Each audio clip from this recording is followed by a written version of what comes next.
हाँ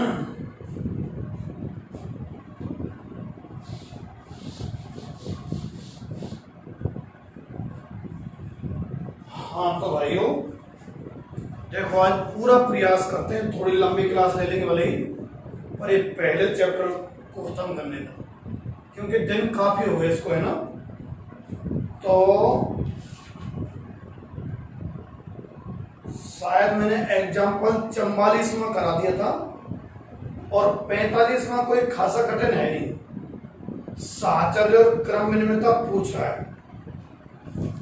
एग्जाम्पल 46, 47, 48 ये लगभग एक जैसे से हैं। तो 46वां एग्जाम्पल मैं आप लोगों को करा रहा हूं।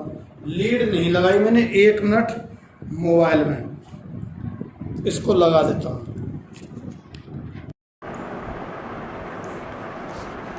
अब ठीक है, तो एग्जाम्पल 46वां क्या कह रहा है सुनो जरा।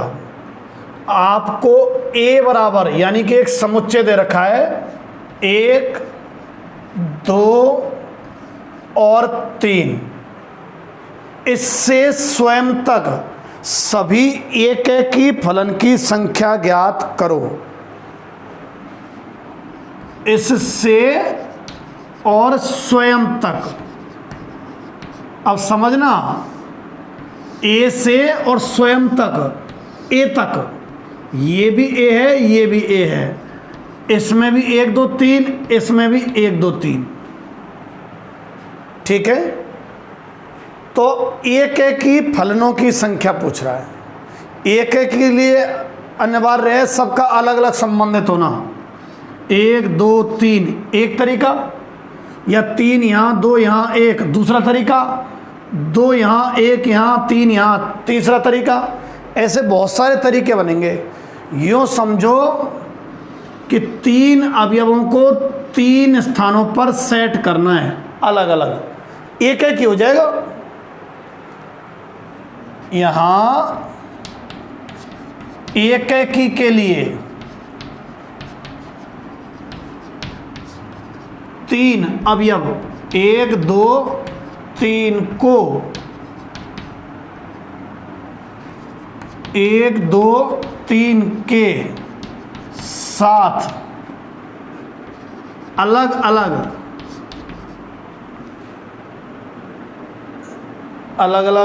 सेट करने, क्या बोलते थे अपन उसको,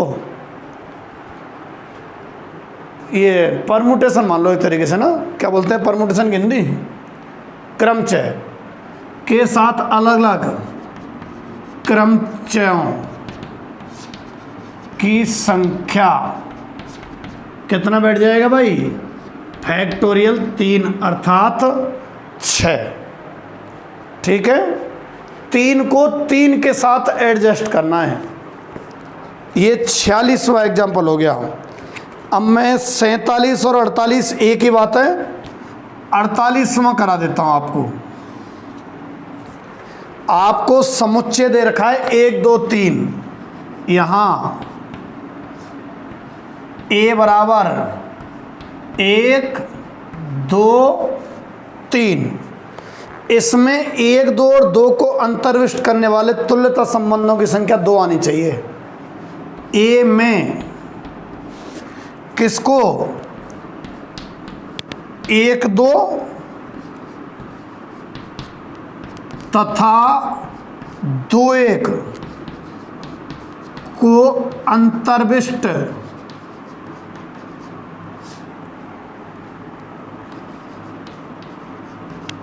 करने वाले तुल्यता संबंधों की संख्या कितनी होगी, देखो जरा। उत्तर में दे रखा है 2 होनी चाहिए। तुल्यता संबंध समझो ना, स्वतुल्य हो, सम्मित हो, संक्रामक हो। तो जैसे देखो आपने युग्म बना दिए, कैसे, अगर तुमने सवाल में ये कहा है कि युग्म बनाओ और वह युग्म यानी कि वह संबंध तुल्यता होना चाहिए, स्वतुल्य, सम्मित और संक्रामक होना चाहिए। अच्छा, 1 2 और 2 1 सदैव सम्मिलित हों, 1 2 और 2 1 सदैव सम्मिलित हों। अगर मैं केवल इतने पे बंद कर दूं, सम्मित है, स्वतुल्य नहीं है, कि साहब कैसे मालूम पड़ी स्वतुल्य नहीं है? भूल तो नहीं गए? समुच्चय का प्रत्येक अवयव स्वयं से, कहाँ है समुच्चय? ये रहा, प्रत्येक अवयव स्वयं से, 1 का 1 से, 2 का 2 से, 3 का 3 से होना चाहिए था, है ही नहीं इसमें। यह केवल सम्मित है, स्वतुल्य नहीं है। तो 1 1 2 2 3 3। अब देखना, स्वतुल्य तो इनसे हो गया, सम्मित हो गया इनसे, संक्रामक है क्या? है। देखो ए बी बी सी ए सी ए सी ए सी, ये रहा, 1 1 है कि नहीं है? है। ए बी बी सी ए सी 1 1 है कि नहीं? है। तो ये स्वतुल्य है, सम्मित है, संक्रामक है। स्वतुल्य, सम्मित और संक्रामक। अच्छा, सवाल ने कहा है कि 1 2 2 1 तो आपको परमानेंट लेने हैं। अब दूसरा विचार करो, अगर मैं इस तरीके की युग्म बनाऊं, 1 2 2 1 तो लेना ही लेना है, स्वतुल्य होना ही चाहिए, और 3 3। हाँ, बीच में थोड़ा लाइट ऑफ हो गई थी, इधर आ जाओ वापस से। तो देखो 1 2 2 1 1 1 2 2 और 3 3,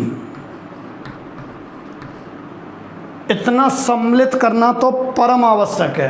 कारण सुनो, सवाल ने 1 2 और 2 1 को तो सम्मिलित करने की कह ही रखी है, क्वेश्चन में कह रखी है इन दोनों को, तो फिर कह रहा है स्वतुल्य भी होना चाहिए, तो ये तीनों को लेना जरूरी है। अब अगर यहीं ख़त्म कर देते हैं तो ये स्वतुल्य भी है, सम्मित भी है और संक्रामक भी है। ये रहा, ये और एक ही बात है। अब अगर आप इसमें एक सेट और देख लो, कौन सा? यदि आपने 2 3 ले लिया बाय चांस, तो सम्मित की वजह से 3 2 लेना पड़ेगा आपको, तो 3 2 भी लेना पड़ेगा। सवाल वाला कह रहा है स्वतुल्य होना चाहिए, सम्मित होना चाहिए, संक्रामक होना चाहिए। भाई एक तो ये अगर सेट है तो ये स्वतुल्य, सम्मित, संक्रामक है। एक इतना प्लस एक भी अब ये बढ़ा दिया 2 3, तो 3 2 आपको लेना ही पड़ेगा। क्यों? सम्मित की वजह से 3 2 ले लिया। अब जरा देखना, ये स्वतुल्य, सम्मित, संक्रामक है का? ये 3 तो स्वतुल्य निर्धारित कर रहे हैं, 1 2 2 1 2 3 3 2 सम्मित है। संक्रामक देखो 2 3 3 2 तो 2 2, ए बी बी सी तो ए सी है क्या? 2 2 है क्या? है। ए बी बी सी तो ए सी है क्या? है इसमें 1 1 भी है और 2 2 भी है। ठीक है, तो ये जो है स्वतुल्य, सम्मित और संक्रामक है। ये भी स्वतुल्य, सम्मित और संक्रामक है। ठीक,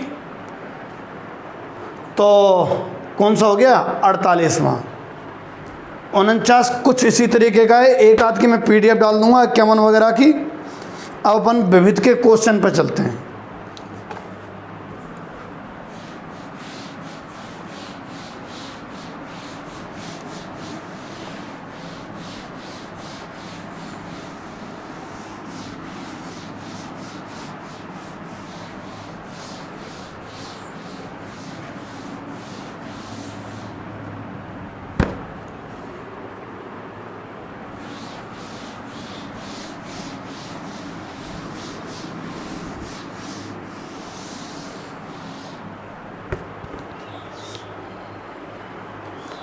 अब आप विविध के क्वेश्चन नंबर 1 शायद आप खुद कर सकते हैं भाई। GOF निकालना है और FOG निकालना है। क्वेश्चन नंबर पहला, fx आपको दे रहा, g तो आपसे इसमें पूछा गया है। अगर आपके पास क्वेश्चन हो तो कि इस दी हुई शर्त को परिभाषित करे, संतुष्ट करे। देखो आपको क्वेश्चन नंबर पहला, मुझे लगा सरल वाला वैसा है। यहाँ f आपको दे रखा है R से R में, तथा fx इक्वल टू 10x + 7, तथा g आपको दिया हुआ है R से R में, जिसके लिए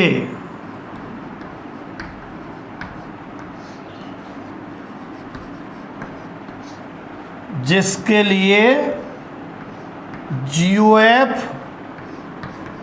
बराबर FOG बराबर IR। IR का मतलब होता है तत्समक रिलेशन, ठीक है, आइडेंटिटी रिलेशन। और रिलेशन को फंक्शन भी बोल देते हैं अगर वो 2 नियम पालन कर देता है। तो जो समझो तत्समक, तत्समक जो समझोगे जाने x एक तरीके से। अच्छा, मैंने आपको लिखाया था कि यदि FOG बराबर GOF बराबर I हो, लिखाया है, तो F तथा G है ना, ये परस्पर व्युत्क्रम हैं, ठीक है। यानी कि F का व्युत्क्रम तो G और G का व्युत्क्रम F। तो आपसे G ज्ञात करवा रहा है ना, तो G क्या है फिर? G है F इनवर्स। इसका मतलब आपको F इनवर्स ज्ञात करना है। F इनवर्स तो सरल प्रक्रिया है, ध्यान है क्या? माना fx बराबर y, x बराबर F इनवर्स y, तो fx कितना है भाई? 10x + 7 equal to y, x equal to y - 7/10। ये F इनवर्स y है। इनवर्स को ही तो G बोलते हैं अपन, यानी कि GY कितना आ गया? y - 7/10। अगर आप इसको x के टर्म में लिखना चाहें ना, तो x - 7/10 हो गया ज्ञात। देखो ये जो एंट्री दे रखी है ये इसीलिए दे रखी है, अगर f और g का संयुक्तीकरण I है ना तत्समक, इसका मतलब ये होता है कि f और g परस्पर कैसे हैं? व्युत्क्रम है। यानी f का व्युत्क्रम तो g है और g का व्युत्क्रम f है। आपसे g पूछा है, यानी कि f का व्युत्क्रम, f का व्युत्क्रम निकाल दिया, यही है g, ठीक है। क्वेश्चन नंबर 1 कंप्लीट हो गया है ना, नोट कर लीजिए आप। फिर क्वेश्चन नंबर 2 पे चलेंगे अपन।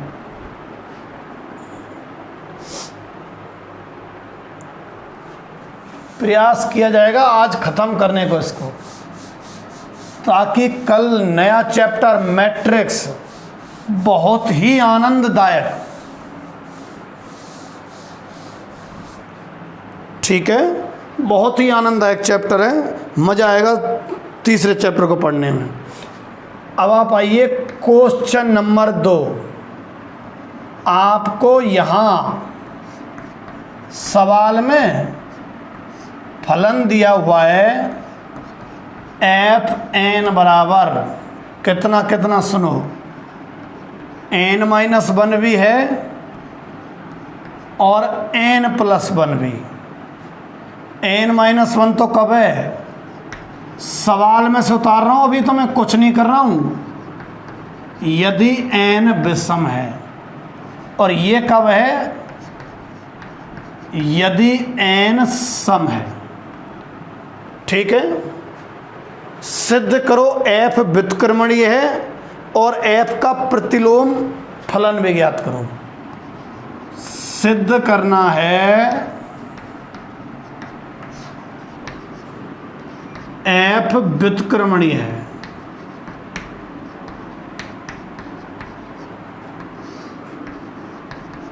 अच्छा, सिद्ध करना है f व्युत्क्रमणीय है। व्युत्क्रमणीय कब होता है? जब फलन एक है के आच्छादक हो। जब फलन एक है की आच्छादक हो, तो हमें फलन की एक है की आच्छादक की जांच करनी है। हमें सिद्ध करना है f व्युत्क्रमणीय है, या यूं कह दो फलन एक है की आच्छादक की जांच करनी है। भाई व्युत्क्रमणीय कौन से होते हैं? एक है की आच्छादक है ना। करें चेक। पहला, फिर व्युत्क्रम भी ज्ञात कर देंगे। पहले आप एक एकी की जांच करो।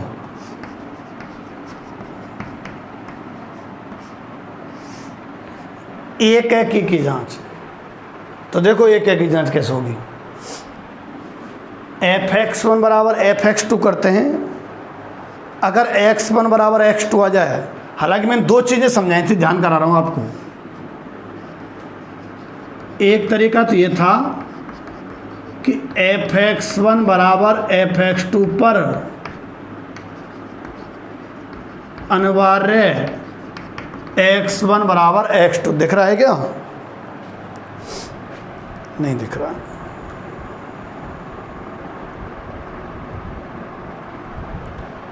एक तो क्या बताया था मैंने, एक एकी पता करने के दो तरीके बताए थे शुरुआत के दिन। एक तो ये था कि fx1 बराबर fx2 रखो, अनिवार्य x1 बराबर x2 आना चाहिए।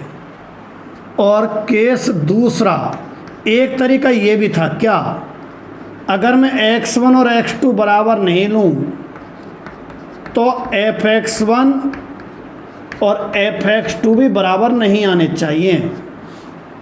यदि x1 और x2 बराबर नहीं लूँ ना, तो fx1 और fx2 भी बराबर नहीं आने चाहिए। आ जाओ, फलन एक है क्या आच्छादक है? एक एक की जांच करते हैं साहब। अब fx1 बराबर fx2, ये लें कि ये लें? इसको लूँ मैं fx या इसको लूँ? क्योंकि निर्भर करता है सम विषम पे। तो पहला केस है, यदि x1, x2 दोनों विषम विचार किए जाएं। जब करना fx बराबर fx2 पे, माना fx1 बराबर fx2, fx1 का मान विषम के हिसाब से x1 माइनस 1, fx2 का विषम के हिसाब से x2 माइनस 1, 1 से तो 1 कट गया, x1 इक्वल टू x2 आ गया। यदि दूसरी चीज देखो इसमें, यदि x1, x2 सम हो, तो फिर माना fx1 बराबर fx2, सम के केस में ये रहा x1 प्लस 1, x2 प्लस 1, 1 से 1 कटेगा, x1 इक्वल टू x2। भाई ये देखा जा रहा था कि fx1 बराबर fx2 कर तो दें, पर fx कौन सा लेंगे? अगर आप x1 x2 विषम सोचते हो जब, तो fx ये लेना पड़ेगा। अगर आप x1 x2 सम सोचते हो तो ये लेना पड़ेगा। और अगर एक सम और एक विषम सोचते हो तो तीसरा, यदि x1 तो विषम सोचते हो तथा x2 सम सोचते हो, तो इसका मतलब हो गया एक सम है और एक विषम है ना, तो ये तो पहले ही घोषित है, बराबर तो आएंगे कहाँ से? x1 is not equal to x2 पहले ही घोषित है, ये वाली स्थिति है। अगर x1 not equal to x2 है ना, तो fx1 not equal to fx2 आना चाहिए। किसके लिए? एक के लिए। बराबर करके देखें गलत बात निकलती है क्या। माना लिख रहे हैं, माना, गारंटी नहीं ले, माना वो सही निकले। fx1 बराबर fx2, fx1 बराबर fx2। अच्छा, x1 विषम लिया है तो ऊपर वाले में रखो, x1 माइनस 1,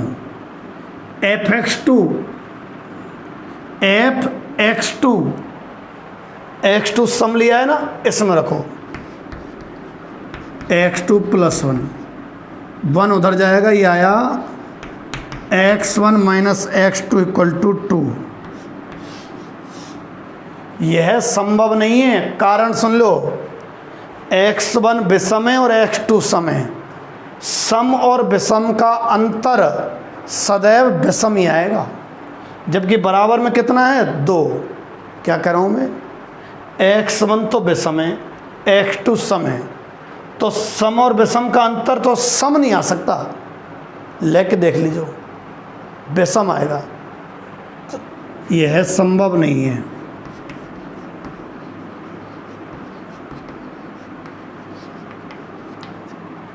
यह संभव नहीं है मतलब यह मतलब यह मतलब यह, अर्थात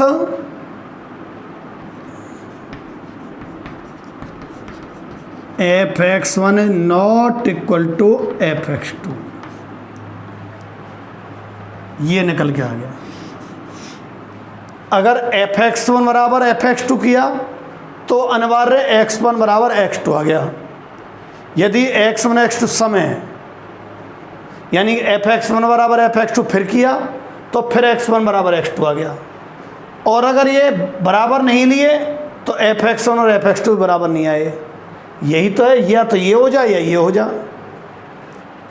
स्पष्ट है तीनों केसों से कि fx कैसा है भैया? एक ही है।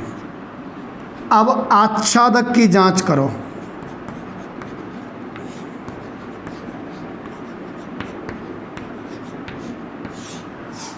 ठीक है, आच्छादक की जांच देखो कैसे होगा। fx बराबर y करते थे, ध्यान करो, और x के बराबर लाके सोचते थे कि y के मानों के लिए परिभाषित है कि नहीं है फलन। अब fx कौन सा लें, ये वाला लें कि ये वाला लें, निर्भर करता है सम विषम पे। तो यदि x सम, ऊपर विषम लिख रहा है तो पहले विषम ले लेता हूँ, तो माना fx बराबर y, विषम के केस में fx है x minus 1 equal to y. यहाँ से x बराबर आ गया y प्लस 1। हमें x विषम चाहिए तो y कैसा रखना पड़ेगा? सम। ये स्थिति केवल y के सम मानों के लिए। क्यों?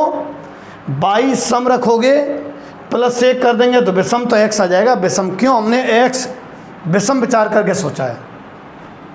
तो यूं कह सकते हैं y के सम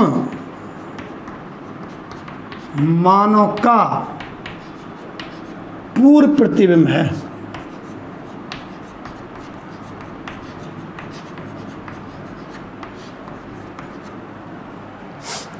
ठीक है। अब दूसरा, यदि x सम है तो माना fx बराबर y। सम के केस में ये लेना पड़ेगा, एक्स प्लस वन बराबर वाई, एक्स बराबर वाई माइनस वन। जब एक्स सम है, एक्स सम चाहिए तो वाई लेना पड़ेगा विषम, यानी यूँ कह सकें वाई विषम लेना पड़ेगा। वाई के विषम मानों का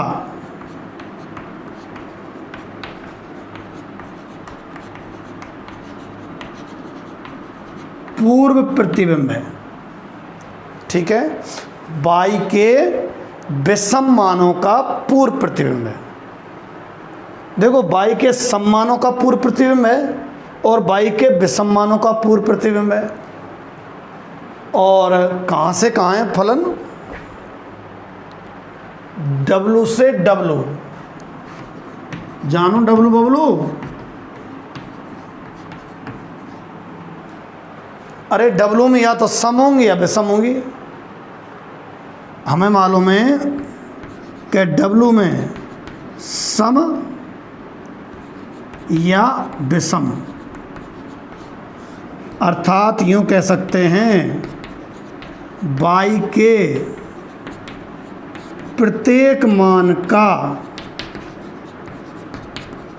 पूर्व प्रतिबिंब है। कैसे लिखे बताऊं? ये वाई के सम मानों का पूर्व प्रतिबिंब है, वाई के विषम मानों का है, और डब्लू में होते ही कौन से, या तो सम या विषम।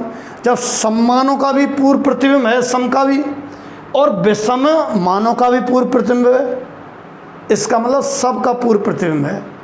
और अगर सभी अवयवों का पूर्व प्रतिबिंब होता है ना, तो फलन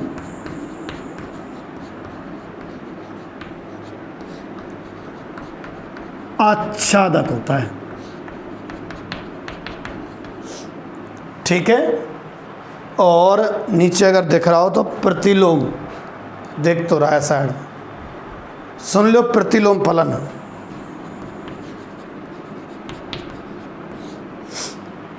एक्स के बराबर में हमें जो प्रतिलोम है, ये ध्यान करो, तो एफ इनवर्स वाई, एक तो वाई प्लस वन और एक y minus one. Y plus one तो वाई के सममान और नीचा वाई के विषम मान। ये चलो विषम पे एन माइनस वन, विषम पे वाई माइनस वन, सम पे वाई प्लस वन, सम पे एन प्लस वन। अरे वाई है तो वाई है, एन है तो एन है, यानी कि वही फलन प्राप्त हुआ। ये और ये एक ही हैं, लिख सकें प्रतिलोम स्वयं है। उत्तर में ऐसे लिखा हुआ है इसके में, प्रतिलोम फलन स्वयं है। इसे आप नोट कर लो। अपन अगले क्वेश्चन को देखते हैं ना। अगला तीसरा मैं नहीं कराना चाह रहा हूँ, एफ ऑफ एफ एक्स से तो ज्ञात करवा रहा है ना तीसरे में, तीसरा मैं नहीं करवाऊँगा भाई, चौथा ज़रूर करवा दूंगा, है ना। कितने टोटल इसमें? अरे बाप रे, 19 है क्या? कोई दिक्कत नहीं है, ये नोट करो, चौथा करा रहा हूँ मैं।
अब आप आओ क्वेश्चन नंबर 4 पे।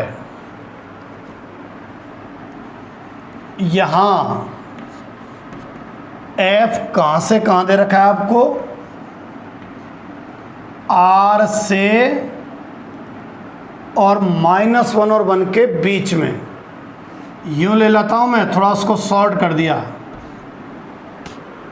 पहला समुच्चय तो R है और दूसरा समुच्चय -1 to 1 है, समझ जाइएगा। साइड में दर्शा दूँ, पहला समुच्चय तो R और दूसरा है -1 से लेके 1 तक की संख्या, और ये आपस में यूँ कनेक्ट हैं। नियम क्या है? नियम मतलब फलन। ये रहा, आपको f(x) दे रखा है x/1 प्लस मोड x, ठीक है। कह रहा है सिद्ध करो फलन एक की आच्छादक है। हमें सिद्ध करना है फलन एक की आच्छादक है। बैटरी और डिस्चार्ज है भाई। देखो f(x) बराबर x/1 प्लस मोड x है। इस मोड को आप सॉल्व, आगे कई एक्सरसाइज आएंगे, 5वां चैप्टर आएगा उसमें तोड़ना सिखाएंगे। अभी आप सुन लो, मोड या दो भागों में टूटता है, -x और +x में। तो f(x) बराबर यूँ समझो आप, या तो x/1 प्लस x है या x/1 x है। अच्छा, हल्का हल्का बता देता हूँ आपको, ये बैटरी और डिस्चार्ज से चल रही है इसकी। देखो कैसे है, सबको मालूम मोड का रिजल्ट प्लस आता है, तो यहाँ प्लस की संख्या रखेंगे तो प्लस का ही आएगा, तो प्लस की संख्या रखोगे तो प्लस का आएगा। अब अगर मैं यहाँ भी x > 0 लिखूँ, x 0 से बड़ा मतलब 7 ले लिया, 7 रखियूँ कितना है -7, जबकि मोड का रिजल्ट आना चाहिए +7। और मैं यूँ लिख दूँ कि x < 0, मतलब माइनस की संख्या लूँ कुछ भी, -3 लिया यहाँ, तो -−+3 प्लस का हो जाया करेगा ना। और क्या करना, मोड के भीतर संख्या रख के देखो, अगर प्लस की है जब तो प्लस का ज्यों की तो रहने दो, अगर माइनस की है 0 से कम तो आगे माइनस और लगा दो ताकि प्लस किया जाए। ये रहा f(x) बराबर ये आ गया भाई, है ना। 0 को प्लस वाले में सम्मिलित कर लिया करना, ये और ये एक ही बात है, इसी को मैंने तोड़ के लिख दिया है। अब आपको इसकी एक की जांच करनी है, सुन लो कैसे करेंगे। जैसे अभी अभी किया था, पहला केस, अरे f(x) कौन सा काम में लूँ, ये वाला काम में लूँ कि ये वाला काम में लूँ, सही है कि नहीं है। ये वाला काम में लूँ कि ये वाला काम में लूँ, ये निर्भर करता है x पे। तो लिखो x1, x2 > 0। अगर 0 से बड़ा ले रहे हैं दोनों को तो ये वाला काम में लो, ले लो।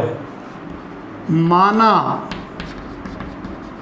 f(x1) बराबर f(x2), f(x1) का मान ये लेना है ऊपर वाला केवल, क्योंकि दोनों 0 से बड़े हैं।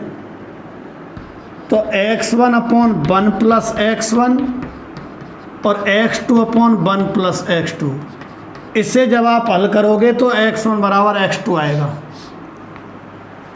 अच्छा, दूसरा केस, यदि x1, x2 < 0, x1, x2 < 0, तो माना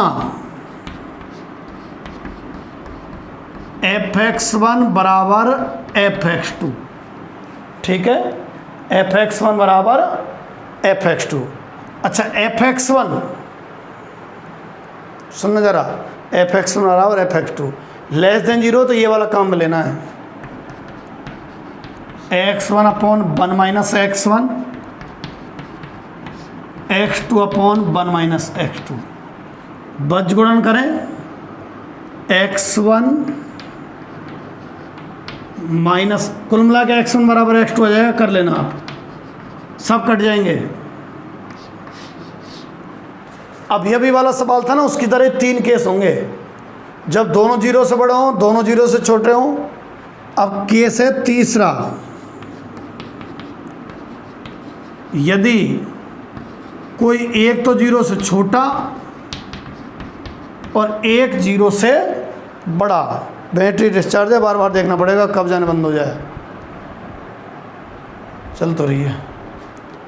एक तो जीरो से छोटा और एक जीरो से बड़ा, तो x1 बराबर x2 मत लाने का प्रयास करना। वो तो आएंगे ही क्यों जब बराबर नहीं लिए, तो बराबर ही कहाँ लिए हैं। एक जीरो से छोटा एक जीरो से बड़ा ही ले लिया, सोच लिया, तो बराबर आने की संभावना ही नहीं है। जब तो x1 not equal to x2 है, तो वो दूसरी बात काम में आएगी। अगर x1 और x2 बराबर नहीं है तो fx1 और fx2 बराबर नहीं आने चाहिए। ठीक है, देखें क्या, माना करके देखो एक बार, तो बराबर करके तो देखो क्या दिक्कत आती है। माना fx1 बराबर fx2, fx1 जीरो से छोटे में ये वाला लिया, x1 upon 1 minus x1, x2 upon 1 plus x2। तो बज्जुगुणन कर रहा हूँ मैं, x1 प्लस x1 x2 बराबर x2 माइनस x1 x2। ठीक है, सबको इधर पक्षांतरण किया, x1 माइनस x2 और प्लस 2x1 x2 बराबर 0। यह गलत है।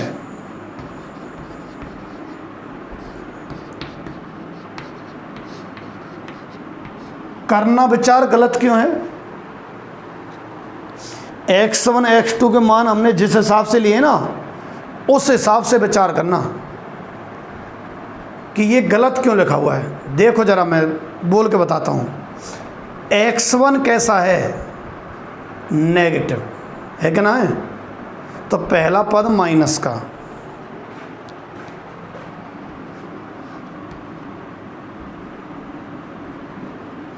यहाँ अगर देखना चाहें x1 माइनस का, x2 प्लस का है, पर आगे माइनस है, तो माइनस x2 कैसा हो गया, x2 प्लस का है। देख लो जरा, तो माइनस x2 माइनस का। अच्छा, x1 तो माइनस का और x2 प्लस का, तो 2x1 x2 का चिन्ह कैसा बताना चाहोगे मुझे। ये माइनस की संख्या, ये प्लस की संख्या, तो टोटल माइनस की। अरे जब तीनों ही माइनस की हैं तो ये 0 कहाँ से आ जाएगा। चूंकि x1 यहीं से ये लिख दिया, चूंकि जब ऐसा है तो x1 minus x2 plus 2x1 x2 not equal to 0। ये गलत लिया है, अर्थात ये गलत लिया है, अर्थात ये गलत लिया है, अर्थात fx1 is not equal to fx2, अर्थात fx1 is not equal to fx2। फलन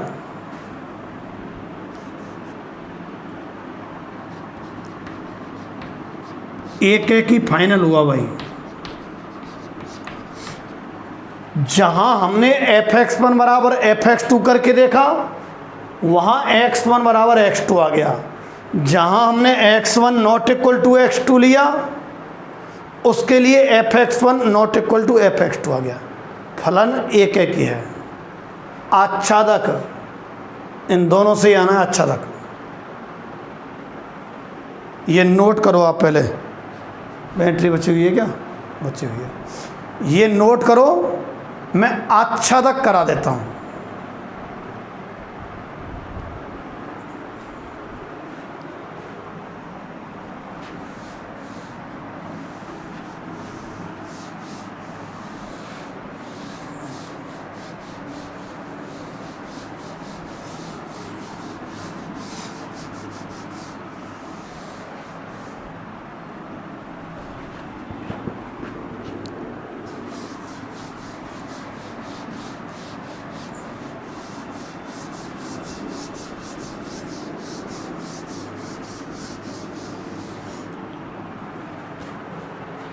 आच्छादक की जांच करें भाइयों।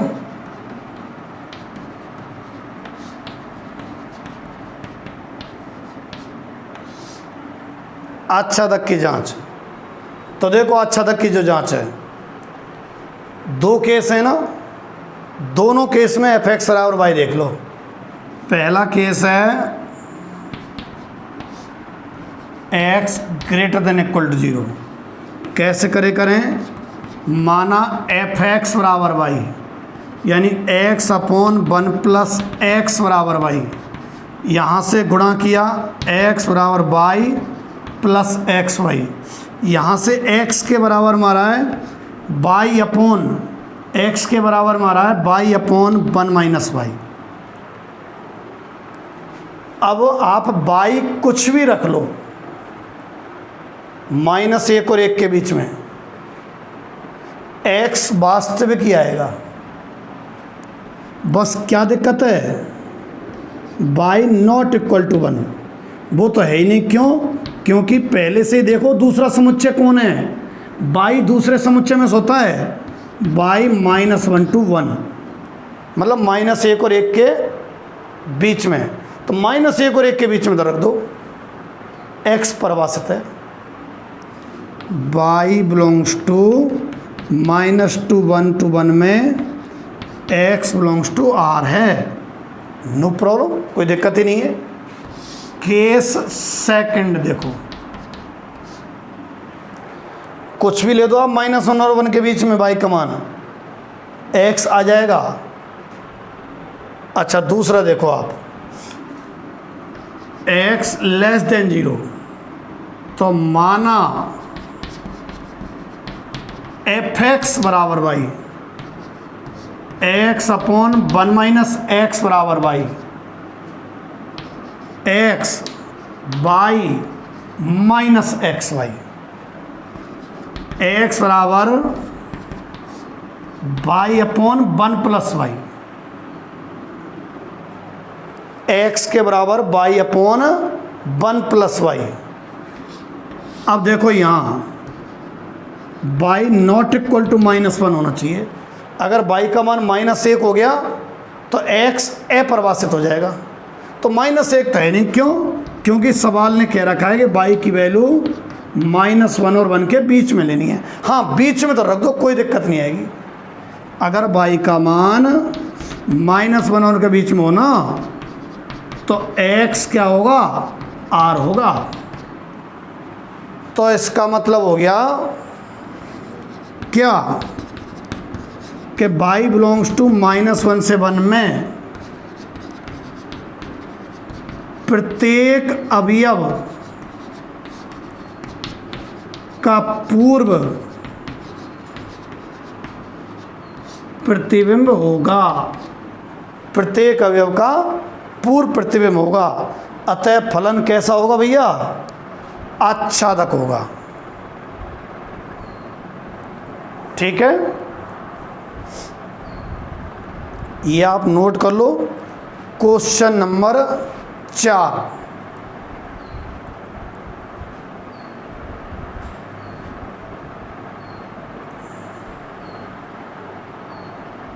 इसकी बैटरी कमज़ोर होने के कारण ये पार्ट तो मैं यहीं रोक रहा हूँ, बार बार बैटरी कमज़ोर दिखा रहा है, और पर आज ही ख़त्म करने का प्रयास कर रहा हूँ मैं। एक दूसरा पार्ट भी आज ही डलेगा, देखता हूँ बन जाता है तो, है ना। तो ये पार्ट हो गया, और दूसरा पार्ट भी आज देख लेना आप, ये नोट कर लो, है ना। आज इसको मैं इतने पे ख़त्म करता हूँ।